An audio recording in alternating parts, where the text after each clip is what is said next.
Дайым дегенди айта албайм, 3 күн 4 күн кийин мына Свети ак, кара жорго ак калпак. Кандай майрам? 5-март ак калпак майраңыз менен. Кызыл, жашыл, күрөң, кара деген түстөр. Баранын өзүнүн жашына карап кийишет. 8-март го аялдардын майрамы. Рысбек Жадилов деген киши тарабынан негизделген. Калпак бул кыргыздардын кийим-кечектеринин ичинен эң ыйыгы. Бул байыркы баш кийимди кийген адам илгерки ата-бабалардын тарыхына тамырлашып, калай калк дагдарына бекем байланат. Калпак бул кыргыздардын улуттук көркөм дөөлөтүнүн көрөңгөсү. Анын касиетин аны кийип жүргөндөр гана сезе алышат. 5-март ак калпак күнү Безос шаарынын тургундарынан бүгүн кандай күн жана ошондой эле калпак жөнүндө маалыматтарды сурап, деги эле калпактын кандай түрлөрү бар экенин биз сиздер менен чогуу билебиз. Кеттик анда. Саламатсызбы ага? Байрамыңыз менен. Рахмат. Ага, ошол бүгүн калпак күнү да. Калпак жөнүндө кандай маалыматтарды айта аласыз биздин көрөрмандарга? Бар бекен? Маалыматты эле анчалык деле билбейм, но мен калпакты дайым эле кийем. Калпак дайым эле кийесиз. Дайым дегенди айта албайм, 3 күн 4 күн кийин мына башка кийем. Дайым эле кийип жүрсөм боло бербейт го. Ооба, бирок бүгүн калпак күнү калпак жөнүндө маалымат айтып койбойсузбу? Эми калпак биздин кандай түрлөрү бар экен го калпактын? Ой, түрү эле көп, түрү көп. Эми возрастка жараша кие берет экен. Кыргыздын улуттук кийими болгондон кийин кийебиз да. Мен бул эми калпакты Ышкөлгө барганда ошол жактан алгам. Мага жагып калып, ошондон бери кийип жүрөм. Сен муну кийип жүргөнсө, көлдө жүрсөм, бир кыргыз калпак кийген кыргызды көрбөдүм да. Орустар же башка жактан келген туристтер баары калпакчан жүрүш. Түрлөргө жасап, эмелерге жаштарына карайт да, эми өспүрүмдөр башка бир калпак кийет, орто жаштагылар башка, анан кичине мага ошогон возрасты кичине өтүп калганда башка калпак кийет. Ошондо мондай калпак деп айтканга мен жаңылышып калбайм. Рахмат, баардык эле кыргыз жеримди, кыргыз элимди баарынын бүгүнкү калпак күнү менен куттуктайм. Баарыга ден соолук болсун, заманыбыз тынч болсун, эч качан согуш болбосун. Саламатсызбы? Саламатчылык. Бүгүн кандай күн? Ак калпак күнү. Ак калпак күнү. Эмне эле сиздин калпагыңыз жок? Жок эле да. Жок эле. Негизи ушул калпак жөнүндө кандай маалыматтарды билесиз? Бизге айтып коюңузчу, биздин көрөрмандарга. Мурун ата-бабабыз кийип жүргөн баш кийим. Ошону биз кыргыздар кийебиз. Кыргыздар кийебиз, ооба. Калпактын кандай түрлөрү бар? Азыркы эле калпактар, анын мурун узун калпактар болгон, бакай калпак. Саламатсызбы же? Бүгүн кандай күн? Ак калпак күнү кызым. Калпак жөнүндө маалымат же кызыктуу фактыларды айтып кетпейсизби бизге? Калпак кыргыздын улуттук кийими, баш кийими кызым. Майрамыңыз менен негизи биринчиден. Рахмат. Ак калпак күнү да бүгүнчү. Анан калпак тууралуу бизге көрүүчүлөргө кызыктуу фактылар менен бөлүшсөңүз болот. Калпак улуттук кыргыздын улуттук баш кийими болуп эсептелет. Эми бул баягы ар бир улуттун өзүнүн эмеси баш кийими бар да. Ошого окшоп биздин да калпагыбыз ата-бабаларыбыздан бери кийип келген калпак. Бул эми негизи кийизден адамга ден соолугуна баягындай жакшы нерселерди алып келет. Анан бул калпак биздин сыймыгыбыз ошол. Калпак күнү менен кыргыз элинин баар жогун бүгүнкү ак калпак күнү менен куттуктайбыз. Баштарынан ушу ак калпак түшпөсүн.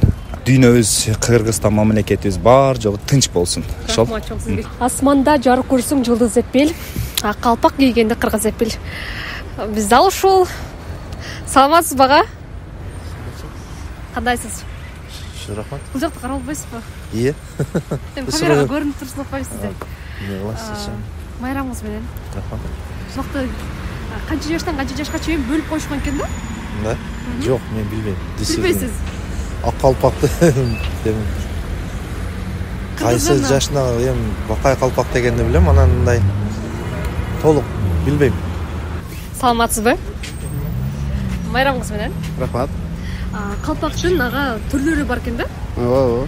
Кандай түрлөрүн билесиз? Жана түшүндүрүп айтып коесузбу? Эми түрлөрүн так билбейм го, бирок баягы ар биринин баягы жаш курагына жараша бөлүнгөнүн билем, бирок жанагы жашырактарга көк мындай немеси бар деп ошондой бөлүнгөнүн билем, бирок курагы боюнча анан так айта албайм. Түрлөрүн айта албайсыз, э? Анан өзүңүз айтып кеттиңиз да, жаш курактарга карап дагы бөлүнөт калпак кийүү адеби депчи. Анан өзүңүздүн жашыңызга карап калпакты кийдиңизби? Жок, эми үйдө болгон калпакты эле кийдим. Кыргыз элим, урматтуу бүгүнкү калпак күнүңүздөр менен куттуктайм. Ушу калпагыбыз ар дайым жерибизде жалпы эле дүйнө элинде бийик көтөрүлүп жүрө берсин. Саламатсызбы? Майрамыңыз менен. Рахмат. Калпак жөнүндө кандай кызыктуу маалыматтарды билесиз? Жана ошондой эле калпактын кандай түрлөрү бар? Калпактын бир эле түрү барбы дейм? Жок. Свети ак, кара жорго ак калпак жөнүндө анча билбейт экенбиз, кечиресиңер. Калпак жөнүндө кызыктуу маалыматтарды же болбосо кандай десем, калпактын түрлөрүн айтып өтпөйсүзбү? Жок, мен айта албайм. Бүгүнкү ак калпак күнү менен кыргызстандык баардык мырзаларды куттуктайбыз. Калпактай бийик болуп жүрө берсин ар дайым. Бүгүн кандай күн? 5-март ак калпак күнү. Кимди куттуктадыңыздар? Бардык эле мырзаларды.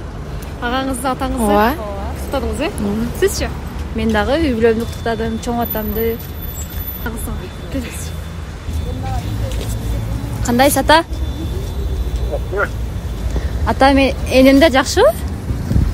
Жакшы. Ак калпак майрамыңыз менен. Кандай майрам? 5-март ак калпак майрамыңыз менен. Мен ондай майрам билбейм. Не калпак? Ак калпак жөнүндө башта 5-март жөнүндө айтып берейин. Бул 5-март майрамы 2011-жылы неофициалдуу түрдө майрамдала баштаган. 2016-жылы официалдуу майрамдалат. Калпак жөнүндө. Ким тарабынан? Ошо Жоңгор Кеңеш тарабынан. Ким тарабынан экенин унутуп атам, бирок 2016-жылы официалдуу кабыл алынган. Эми калпак деген кыргыздын улуттук баш кийими. Туура. Калпакты кийүүндө өзүнүн эрежелери бар, түстөрү бар. Кандай түстөргө бөлүнгөн?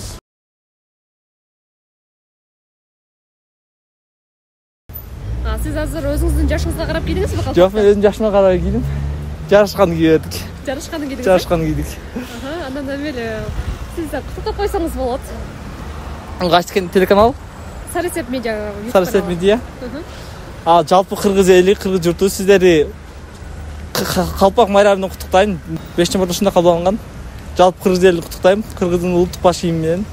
Майрамыңыз менен. 8-март го аялдардын майрамы.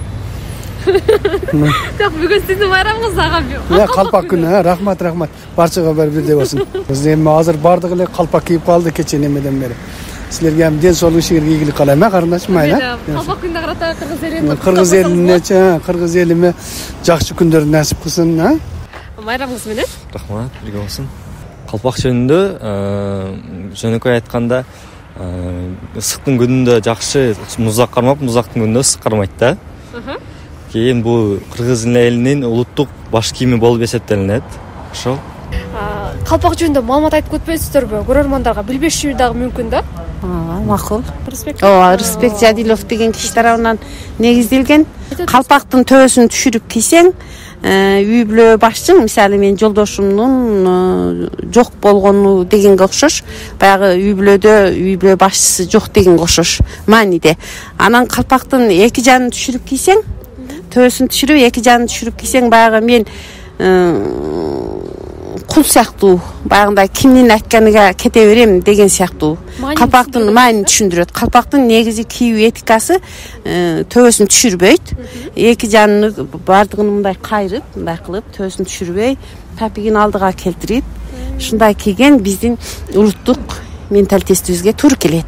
Калпакты эми кыскасы мындайча айтканда, кыргыз тилде, жалпак тилде айтканда, кыямат акырга чейин кийсин деп, анан канке энебиз ак калпак. Актан кийиздик, ак кийизден канке энебиз жасаткан экен.